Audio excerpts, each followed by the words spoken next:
సుందరి, సుందరి, నువ్వేంటి ఇక్కడ? నువ్వు ఎలా వచ్చావు? ఓ, నువ్వు బతికే ఉన్నావా?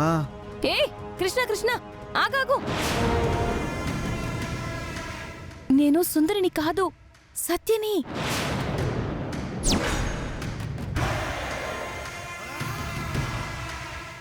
లేదు, నువ్వు నా సుందరివే.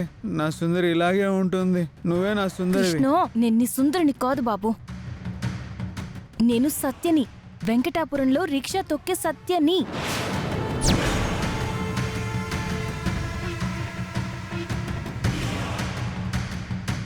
ఎక్కడికెళ్ళా నన్ను సుందరి అంటాం మానవా? ఎన్నిసార్లు చెప్పినా నీకు అర్థం కాదా? నేను నీ సుందర్ని కాదు, ఈ విషయం తెలుసుకో అని చెప్పేసి నీకు ఎన్నోసార్లు చెప్పాను. అది కాదు సత్య. నువ్వేం మాట్లాడుకో. అసలు నువ్విక్కడికి ఎందుకు వచ్చావు? నీకేం పని? అది నేను అక్కడ అది కాదు సత్య. అక్కడ ఏం జరిగిందంటే సరే సరే సరే సరే, ఏదేమైనా నాకిక్కడ చిన్న పనుండి వచ్చాను. నువ్వు హాస్పిటల్కి ఏదో పనుండి వచ్చావని నాకు అర్థం అవుతుంది. నేను వెంటనే వెళ్ళాలి. నువ్వు ఇక్కడి నుంచి వెళ్ళు. సత్య కాదు, నా మాట విను. నువ్వు వద్దు, నువ్వేం చెప్పద్దు. నీ మాట వింటే మళ్ళీ నువ్వే నా సుందరివి అని సుప్రభాతం మొదలు పెడతావు. నాకు నీ మాటలు వినే అంత టైము ఓపిక రెండూ లేవు. నాకు చాలా పనుంది. నేను ఇక్కడ ఎందుకున్నాను, ఏం చేస్తున్నాను అవన్నీ నీకు తర్వాత చెప్తాను. సత్య, నేను చెప్పేది ఒక్కసారి. వద్దన్నానా? నిన్నేం చెప్పొద్దన్నానా? నాకేం చెప్పొద్దు. ముందు నువ్వు ఇక్కడి నుంచి వెళ్ళు. నేను నీకు ఊరికి రాగానే వివరంగా అన్నీ చెప్తాను. అది కాదు సత్య.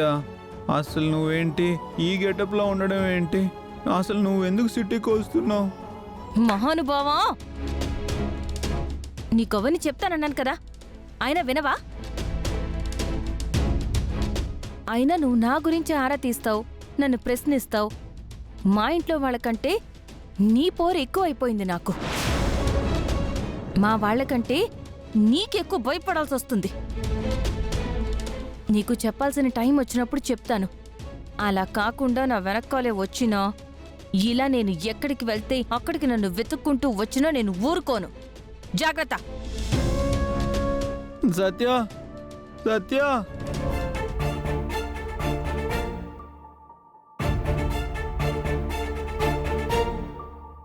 లారీ పాప, నాకేం అర్థం కావడం లేదు. సత్య అనే మీ అమ్మ అని మనం అనుకుంటున్నాం కదా, మరి సత్య బామ్మ వాళ్ళతో పాటు సుందరిలాగా వచ్చింది.